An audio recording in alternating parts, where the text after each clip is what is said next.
বিসমিল্লাহির রহমানির রহিম। সুপ্রিয় শিক্ষার্থীবৃন্দু, আশা করি তোমরা সবাই ভালো আছো এবং ঘরে আছো। দেশের এই অবস্থার মধ্যে এখন তোমাদের সবাইকে ঘরেই থাকতে হচ্ছে। আর আমরা সবাই জানি এখন এই রোগের হাত থেকে বাঁচার জন্য আমাদের সবাইকে ঘরেই থাকতে হবে। তো যদিও আমরা ঘরে আছি এবং ভালো আছি, আশা করি এর মধ্যে আমাদের পড়াশোনা চালিয়ে যেতে হচ্ছে। তো আমরা চেষ্টা করতেছি রেগুলার তোমাদের সাথে বিভিন্ন ক্লাস এবং অন্যান্য লেখা দিয়ে আমি সহযোগিতা করার চেষ্টা করছি, যেন তোমরা ঘরে বসে থেকেই আমার ফিনান্স, ব্যাংকিং ও বিমা বিষয়ে ভালো প্রস্তুতি নিতে পারো পরীক্ষার জন্য, এবং অন্যান্য ক্লাসে যেগুলো পড়ানো শেষ হয়নি সেই বিষয়গুলো নিয়ে আমরা প্রতিদিন আলোচনা করে যাচ্ছি মাঝে মাঝে।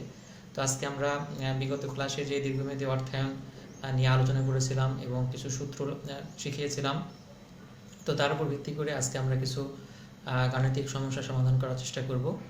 তো আমরা গাণিতিক সমস্যা নিয়ে আলোচনা করব। আমরা এই পর্যায়ে বোর্ডে আমাদের যেটা লেখা আছে সেইটা নিয়ে আমরা শুরু করব। আমাদের এখানে একটা উদ্দীপক উল্লেখ করা আছে। এই উদ্দীপকের মধ্যে দুটা বন্ডের কথা লেখা আছে। উদ্দীপকে দুই ধরনের বন্ডের কথা উল্লেখ করে দেওয়া আছে, এ বন্ড এবং বি বন্ডের কথা উল্লেখ করা আছে। বন্ডের লিখিত মূল্যের পরিমাণ দেওয়া আছে, কুপন সুদের হার দেওয়া আছে, মেয়াদকাল দেওয়া আছে এবং বাজার মূল্য ও প্রত্যাশিত আয়ের হার দেয়া আছে।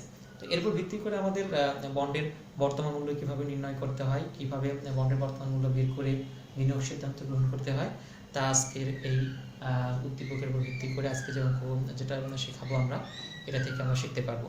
আমরা বিগত ক্লাসে যেটা শিখিয়েছিলাম সূত্র, তিনটা সূত্র লিখেছিলাম বর্তমান মূল্য, বন্ডের বর্তমান মূল্য নির্ণয় করার জন্য। একটা ছিল হচ্ছে পরিশোধযোগ্য বন্ডের বর্তমান মূল্য নির্ণয়, আর একটা ছিল অপরিশোধযোগ্য বন্ডের বর্তমান মূল্য নির্ণয়, এবং আরেকটা ছিল জিরো কুপন বন্ডের বর্তমান মূল্য নির্ণয়। তো আমরা উদ্দীপকের উপর ভিত্তি করে বলতে পারবো যে কোনটা কোন ধরনের বন্ড, এবং তার উপর ভিত্তি করে আমরা সূত্র প্রয়োগ করতে পারবো। আমরা জানি যে বন্ডের মেয়াদ উল্লেখ করা থাকে তাকে পরিশোধযোগ্য বন্ড বলে, যে বন্ডের কোনো মেয়াদ উল্লেখ করা থাকে না তাকে আমরা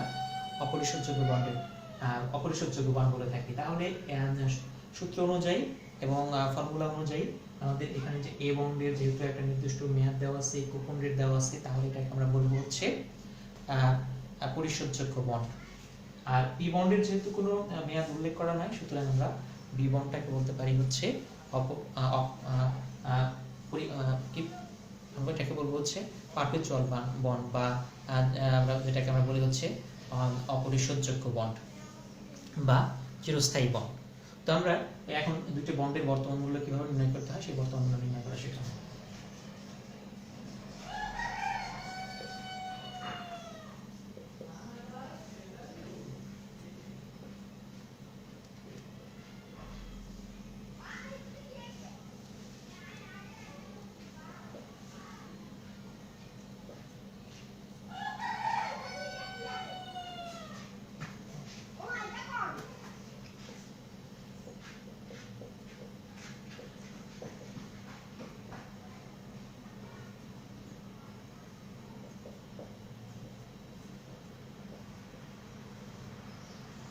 আমরা শুরুতেই এই বন্ডের বর্তমান মূল্য নির্ণয় করব। এই বন্ডের বর্তমান নির্ণয় করার জন্য যেহেতু আমাদের এই বন্ড পরিশোধযোগ্য বন্ড, সুতরাং পরিশোধযোগ্য বন্ডের যে সূত্রটা আমরা ব্যবহার করি, I × 1 - 1 ভাগ 1 + k to the power n, টোটালকে আমরা ভাগ দিই হচ্ছে k দ্বারা, প্লাস RB মাইনাস এই RB ভাগ 1 + k to the power n।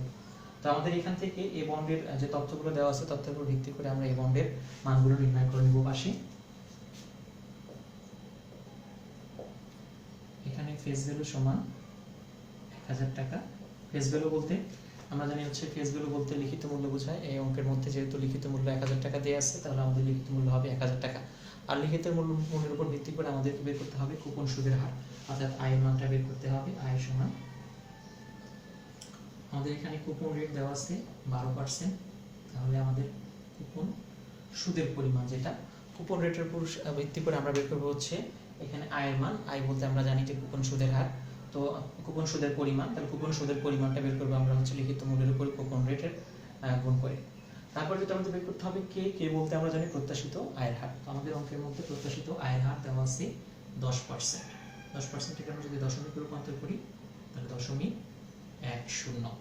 তারপর হচ্ছে আমাদের n বলতে আমরা জানি হচ্ছে মেয়াদ।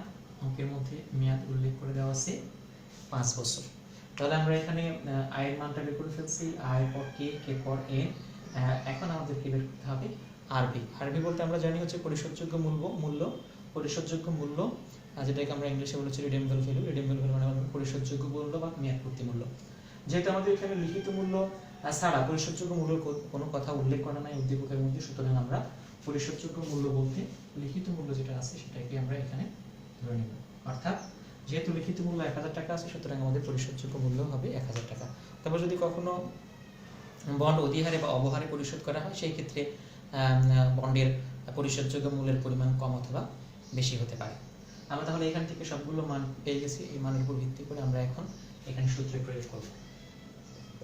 আয় সমান 120 টাকা, 1 মাইনাস 1 ভাগ 1 প্লাস 0.10, এর উপরে হচ্ছে 5 বছর 0.10, 1000, এটাকে আমরা ভাগ দেব 1.10 এর উপরে পাওয়ার 5। তাহলে এখান থেকে আমরা একটা মান পেয়ে যাব। এই মানের উপর ভিত্তি করে আমাদের এখান থেকে যে মানটা বের হবে সেই মানটা আমরা এখানে ব্যবহার করব।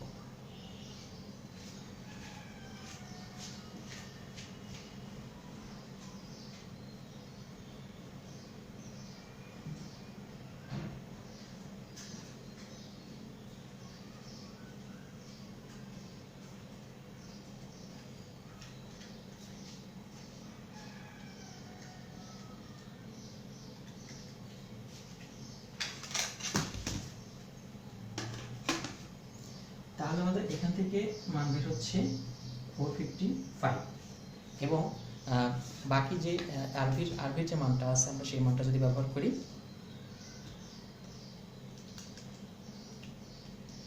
তাহলে এদিকে পাচ্ছি আমরা 621 টাকা। এই 2 টাকা যদি আমরা যোগ করে দিই, তাহলে আমরা বন্ডের বর্তমান মূল্যটা পেয়ে যাব 1076 টাকা। তাহলে আমাদের উদ্দীপকের ভিত্তি করে এই বন্ডের বর্তমান মূল্য হবে 1076 টাকা। তারপর আমরা বি বন্ডের বর্তমান মূল্য যদি নির্ণয় করতে যাই,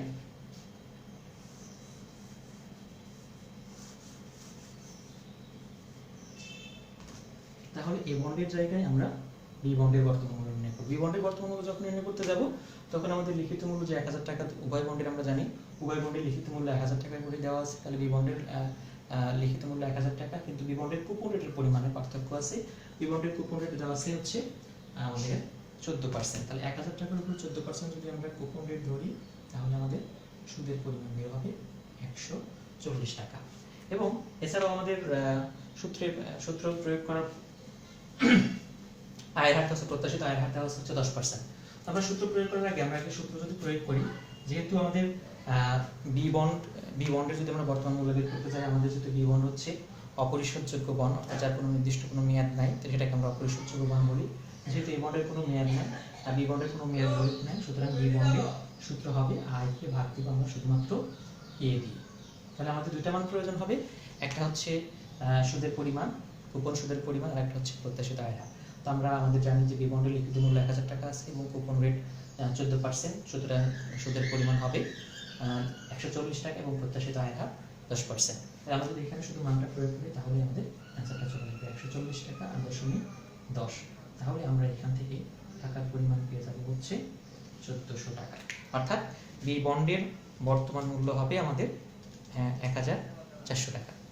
এখন দুইটা বন্ডে যদি আমরা বিনিয়োগ সিদ্ধান্ত যদি গ্রহণ করতে যাই, তাহলে বিনিয়োগ সিদ্ধান্ত গ্রহণ করার ক্ষেত্রে আমরা জানি যে বর্তমান মূল্যের সাথে বাজার মূল্য তুলনা করতে হয়।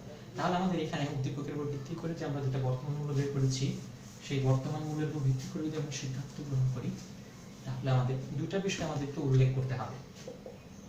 একটা হচ্ছে বর্তমান মূল্য আর একটা হচ্ছে বাজার মূল্য। এই দুইটা মূল্যের সাথে আমাদের তুলনা করতে হবে। তো আমাদের এখানে বন্ড আছে দুইটা, একটা এ বন্ড আর একটা বি বন্ড, একটা এ বন্ড আর একটা বি বন্ড। তাহলে এ বন্ডের বর্তমান মূল্য আমরা বের করেছিলাম 1076 টাকা এবং বি বন্ডের বর্তমান মূল্য বের করেছি আমরা 1400 টাকা। আর এখানে আছে 1076 টাকা এবং 1400 টাকা। এবং আমাদের উদ্দীপকের মধ্যে বাজার মূল্যের পরিমাণটা উল্লেখ করা আছে। এ বন্ডের বাজার মূল্য আছে 1200 টাকা এবং বি বন্ডের বাজার মূল্য দেওয়া আছে 1000 টাকা। এখন এই দুটোর উপর ভিত্তি করে আমাদেরকে সিদ্ধান্ত নিতে হবে যে কোন বন্ডে বিনিয়োগ করলে বিনিয়োগটা লাভজনক হবে।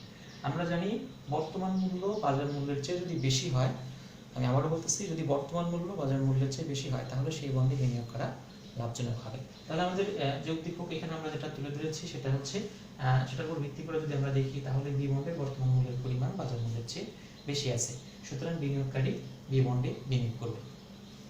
তাহলে আমাদের অবশ্যই খেয়াল করতে হবে, সিদ্ধান্ত গ্রহণ করার ক্ষেত্রে বর্তমান মূল্যের সাথে বাজার মূল্যের তুলনা করতে হবে। বর্তমান মূল্যের পরিমাণটা বাজার মূল্যের চেয়ে যদি বেশি হয় তাহলে সেই বন্ডে বিনিয়োগ করতে হবে। আমি আরো একবার রিপিট করছি, বর্তমান মূল্যের সাথে বাজার মূল্যের তুলনা করতে হবে। আর যদি বর্তমান মূল্যের পরিমাণটা বাজার মূল্যের চেয়ে বেশি হয় তাহলে সেই বন্ডে আমাদেরকে বিনিয়োগ করতে হবে। তাহলে উদ্দীপকের উপর ভিত্তি করে আমরা বলতে পারি বি বন্ডে বিনিয়োগ করা একজন বিনিয়োগকারীর জন্য লাভজনক হবে, কেননা বি বন্ডের বর্তমান মূল্য বাজার মূল্যের চেয়ে বেশি আছে। এখন আমরা যদি এটার উপর ভিত্তি করে এখান থেকে বর্তমান মূল্য, আমরা জানি বর্তমান মূল্য নির্ণয় করার জন্য তিনটা সূত্র প্রয়োগ করতে হয়। একটা হচ্ছে অপরিশোধযোগ্য, পরিশোধযোগ্য এবং সর্বশেষ যেটা সেটা হচ্ছে zero coupon bond. Zero coupon bond কেমন করে বুঝবো? যদি আমরা এই উদ্দীপকের উপর ভিত্তি করে একটা অঙ্ক যদি আমরা তৈরি করি তাহলে কিন্তু আমাদের হয়ে যাবে। এখান থেকে যদি আমরা শুধু একটা সলিউশন যদি করে ফেলি তাহলে আমাদের হয়ে যাবে। এখানে শুধুমাত্র কুপন সুদের জায়গায় আমরা যদি ফাঁকা দিয়ে রাখি, অর্থাৎ আমরা যদি দেখি যে এখানে একটা বন্ডের নাম যেটা উল্লেখ করা ছিল এ বন্ড, লিখিত মূল্য দেওয়া আছে, কুপন রেট নাই, সময় দেওয়া আছে, বাজার মূল্য দেওয়া আছে এবং আয়ের হারও দেওয়া আছে, কিন্তু অঙ্কের মধ্যে কি উল্লেখ করা নাই? কুপন রেট উল্লেখ করা নাই। যদি কুপন রেট না থাকে তাহলে আমি সেটাকে কি বলবো? সেটাকে আমরা বলি হচ্ছে জিরো কুপন বন্ড, অর্থাৎ যে বন্ডে কোনো নির্দিষ্ট সুদের হার উল্লেখ থাকে না, যে বন্ডের কোনো সুদের হার উল্লেখ থাকে না তাকে আমরা বলি হচ্ছে জিরো কুপন বন্ড। তাহলে আমরা এই উদ্দীপকের উপর ভিত্তি করে এখন বলতে পারবো এই এ বন্ড হচ্ছে জিরো কুপন বন্ড। আর জিরো কুপন বন্ডের বর্তমান মূল্য যদি আমরা নির্ণয় করতে যাই,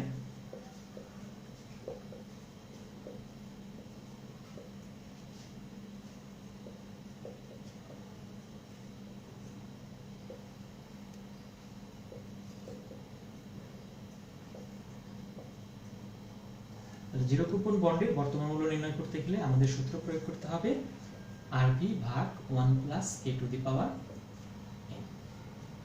তাহলে আমাদের শুধুমাত্র লাস্টের যে মানটুকু আছে সেটাকে ইউজ করতে হবে, অর্থাৎ আরবি কে ভাগ দিয়ে 1 plus K to the power n। তাহলে আমরা জানি আরবি বলতে কি বোঝায়? পরিশোধযোগ্য মূল্য। তাহলে আমাদের অঙ্কের মধ্যে এখানে যদি আমরা দেখি তাহলে আমাদের এখানে লিখিত মূল্য দেওয়া ছিল এ বন্ডের 1000 টাকা। যেহেতু লিখিত মূল্য ছাড়া অন্য কোনো কিছু উল্লেখ করা নাই, সুতরাং আমাদের পরিশোধযোগ্য মূল্য হবে 1000 টাকা। তারপর হচ্ছে আমাদের যেটা দরকার, কে এর মান, প্রত্যাশিত আয়ের হার ছিল 10%, তাহলে আমাদের 10% হবে, সময় হচ্ছে 5 বছর। তাহলে আমাদের এখানে এই যে কয়েকটা মানের প্রয়োজন ছিল, আরবি মানে পরিশোধযোগ্য মূল্য, যেহেতু আমাদের এখানে পরিশোধযোগ্য মূল্যের কোনো কথা বলা দেওয়া নাই, অধিহার অবহার কোনো কিছু উল্লেখ করা নাই, সুতরাং আমরা লিখিত মূল্যকে পরিশোধযোগ্য মূল্য হিসেবে বিবেচনা করব। এবং প্রত্যাশিত আয়ের হার 10% এবং সময়ের পরিমাণ দেওয়া আছে 5 বছর। তো এই দুটার উপর ভিত্তি করে আমরা এখন সূত্র যদি প্রয়োগ করি তাহলে লিখিত মূল্য পরিশোধযোগ্য মূল্য হচ্ছে 1000 টাকা, প্রত্যাশিত আয়ের হার 10% এবং সময় হচ্ছে 5 বছর। তো এটার উপর ভিত্তি করে আমরা কি করতে পারবো? আমরা একটা মান বের করতে পারবো। তাহলে বর্তমান মূল্য বের হবে হচ্ছে আমাদের 621 টাকা। তাহলে জিরো কুপন বন্ডের বর্তমান মূল্য বের হবে আমাদের 621 টাকা। এটা এখান থেকেও আমরা কি করতে পারি? আমাদের যদি বিনিয়োগ সিদ্ধান্ত গ্রহণ করতে হয় তাহলে বিনিয়োগ সিদ্ধান্ত গ্রহণ করতে পারবো, বাজার মূল্যের সাথে তুলনা করব। এখানে বাজার মূল্য দেওয়া আছে 1200 টাকা, আমাদের বর্তমান মূল্য বের হয়েছে 621 টাকা। সুতরাং আমরা কি করব? এই বন্ডে বিনিয়োগ করা আমাদের জন্য লাভজনক হবে না, বিনিয়োগ সিদ্ধান্ত আমাদের সঠিক হবে না, কেননা বর্তমান মূল্যের পরিমাণ বাজার মূল্যের চেয়ে কম আছে। আমি আবারও বলছি যে বাজার মূল্যের চেয়ে বর্তমান মূল্য কম আছে, সুতরাং এই বন্ডে বিনিয়োগ করা আমাদের লাভজনক হবে না। তো আমরা এই উদ্দীপকের উপর ভিত্তি করে আমরা বর্তমান মূল্য শিখলাম। তিনটা আমরা জানি যে এই অধ্যায় থেকে যদি আমাদের বন্ডের বর্তমান মূল্য বের করতে হয় তাহলে তিনটা সূত্র প্রয়োগ করে বন্ডের বর্তমান মূল্য নির্ণয় করতে হবে। একটা হচ্ছে আমাদের পরিশোধযোগ্য বন্ডের ক্ষেত্রে কোনো আমাদের মেয়াদ উল্লেখ করা থাকবে না, আজীবন মেয়াদ সেই ক্ষেত্রে, এবং যেখানে মেয়াদ উল্লেখ করে দেওয়া থাকবে, কুপন রেট দেওয়া থাকবে, তাহলে আমরা সেটাকে পরিশোধযোগ্য বন্ডের সূত্র প্রয়োগ করে মান বের করতে পারবো। এবং যদি কোনো বন্ডের কুপন রেট দেওয়া না থাকে তাহলে আমাদের এই নিম্নোক্ত জিরো কুপন বন্ডের সূত্র ব্যবহার করে আমাদেরকে বর্তমান মূল্য বের করতে হবে। তো আমরা এই তিনটা সূত্র এর আগে আমরা আগের ক্লাসে আমরা আমরা সবগুলো সূত্র শিখিয়েছিলাম। এখন এখান থেকে আমরা বর্তমান মূল্য নির্ণয় করা শিখলাম। পরবর্তীতে আমরা বন্ডের আয়ের হার কিভাবে বের করতে হয় সেটা নিয়ে পরবর্তী ক্লাসে আমরা আলোচনা করব। তোমরা সবাই ভালো থাকো, সুস্থ থাকো আর ঘরেই থাকো। ধন্যবাদ সবাইকে।